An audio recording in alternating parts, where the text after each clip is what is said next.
Middle east में तनाव अब अपने चरम पर पहुंच गया है। कूटनीतिक गलियारों से निकलकर धमकियां अब सीधे सैन्य कार्रवाई की ओर बढ़ती दिख रही है। यमन के हूती विद्रोहियों ने वॉशिंगटन को अब तक की सबसे गंभीर चेतावनी देते हुए कहा है कि अगर ईरान पर किसी भी प्रकार का अमेरिकी हमला होता है तो अंतर्राष्ट्रीय जल क्षेत्र में मौजूद सभी अमेरिकी मालवाहक जहाज वैध सैन्य लक्ष्य बन जाएंगे। ये बयान उस समय आया है जब लेबनानी संगठन हिजबुल्लाह ने भी ईरान के सर्वोच्च नेता अयातुल्लाह अली खामेनी के सम्मान को लेकर कड़े तेवर दिखाए। इन दोनों बयानों ने मिलकर प्रतिरोध के अक्ष यानी एक्सिस ऑफ रेजिस्टेंस की उस मंशा को साफ कर दिया जिसमें वे ईरान की रक्षा के लिए सामूहिक रूप से युद्ध में उतरने को तैयार है। यमन में सक्रिय ईरान समर्थित हूती विद्रोहियों के प्रवक्ता ने स्पष्ट किया कि उनकी सैन्य तैयारी अब केवल रक्षात्मक नहीं रही। उन्होंने कहा, वॉशिंगटन ये जान ले कि ईरान पर हमला पूरी क्षेत्रीय स्थिरता पर हमला माना जाएगा। ऐसी स्थिति में लाल सागर से लेकर हिंद महासागर तक फैले अमेरिकी हित और उनके व्यापारिक जहाज हमारी ड्रोन और मिसाइलों की जद में होंगे।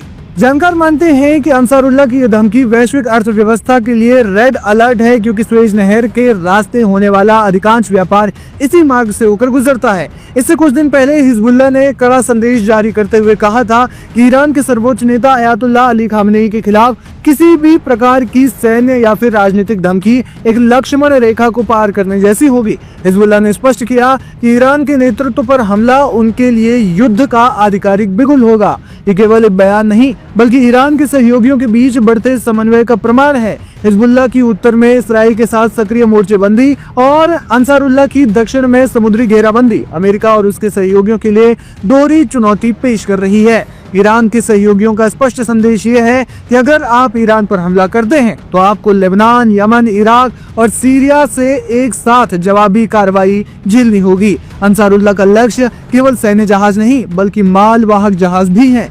इसका उद्देश्य वैश्विक आपूर्ति श्रृंखला को बाधित करके अमेरिका पर घरेलू और अंतर्राष्ट्रीय दबाव बनाना है। इस घटनाक्रम के बाद वैश्विक बाजार में तेल की कीमतों में अस्थिरता की आशंका बढ़ गई है। वॉशिंगटन और तेल अवीव के रक्षा सूत्र इन धमकियों का बारीकी से विश्लेषण कर रहे हैं। अगर तनाव और ज्यादा बढ़ता है तो यह आधुनिक इतिहास का सबसे बड़ा क्षेत्रीय संघर्ष बन भी सकता है, जिसमें कई महाशक्तियां सीधे तौर पर शामिल हो सकती हैं। बहरहाल जो कुछ भी होगा वो अपडेट लाइव हिंदुस्तान आप तक जरूर पहुंचाएगा।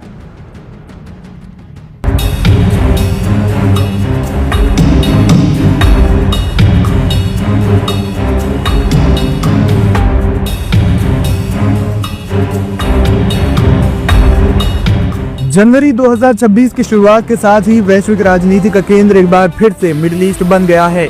अमेरिका और ईरान के बीच बढ़ता तनाव अब केवल बयानबाजियों तक सीमित नहीं रह गया, बल्कि धरातल पर सेनाओं की हलचल ने एक भीषण युद्ध की आहट दे दी है। ईरान की सड़कों पर टैंकों का उतरना और अमेरिका के आर्मडा का फारस की खाड़ी की ओर बढ़ना इस बात का संकेत है कि दुनिया एक बड़े सैन्य संकट की दहलीज पर खड़ी है। इस संकट की शुरुआत ईरान के भीतर भड़के हिंसक प्रदर्शनों से हुई। दिसंबर 2025 के अंत में आर्थिक बदहाली और सत्ता के विरोध में हुए इन प्रदर्शनों ने तेहरान सहित कई प्रमुख शहरों को हिला कर रख दिया। ईरानी शासन द्वारा इन प्रदर्शनों को दबाने के लिए की गई सैन्य कार्रवाई, जिसमें हजारों लोग के मारे जाने की खबरें हैं, उसने अंतर्राष्ट्रीय समुदाय को झकझोर दिया। अमेरिकी राष्ट्रपति डोनाल्ड ट्रंप ने इस स्थिति पर कड़ा रुख अपनाते हुए ईरान को चेतावनी दी कि अगर वो अपने नागरिकों का कत्लेआम बंद नहीं करता तो अमेरिका मूक दर्शक नहीं बना रहेगा।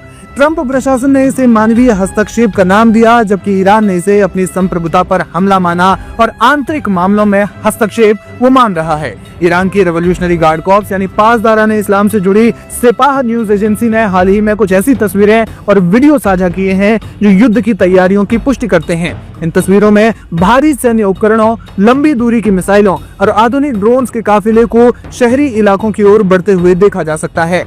ईरानी रक्षा विशेषज्ञों का मानना है कि ये कदम एक रक्षात्मक ढाल के रूप में उठाया गया है। ईरान अपनी मिसाइल क्षमताओं को खुले सैन्य ठिकानों से हटाकर घनी आबादी वाले शहरों या गुप्त भूमिगत ठिकानों, जिसे मिसाइल सिटी कहा जाता है, वहां ट्रांसफर कर रहा है। और इसके पीछे दो मुख्य उद्देश्य हैं। पहला उद्देश्य हवाई हमलों से बचाव। अगर अमेरिका या इसराइल हवाई हमले करते हैं तो शहरों में छिपे हथियारों को निशाना बनाना कठिन होगा। इसके अलावा दूसरा तर्क मनोवैज्ञानिक युद्ध का है। इन तस्वीरों के जरिए ईरान अमेरिका को यह संदेश देना चाहता है कि वो किसी भी हमले का सामना करने के लिए पूरी तरह से हथियारों से लैस है। दूसरी ओर अमेरिका ने फारस की खाड़ी में अपनी सैन्य मौजूदगी को कई गुना बढ़ा दिया है। USS Abraham Lincoln aircraft carrier के नेतृत्व में अमेरिकी नौसेना का एक बड़ा बेड़ा इस इलाके में तैनात है। राष्ट्रपति ट्रंप ने स्पष्ट करते हुए कहा कि ईरान के साथ व्यापार करने वाले देशों पर भारी टैरिफ लगाए जाएंगे, जिससे ईरान आर्थिक रूप से पूरी तरह से अलग थलग पड़ जाए। अमेरिका की इस मैक्सिमम प्रेशर नीति ने ईरान को एक ऐसे कोने में धकेल दिया है जहां से वो पीछे हटने के मूड में नहीं दिख रहा है।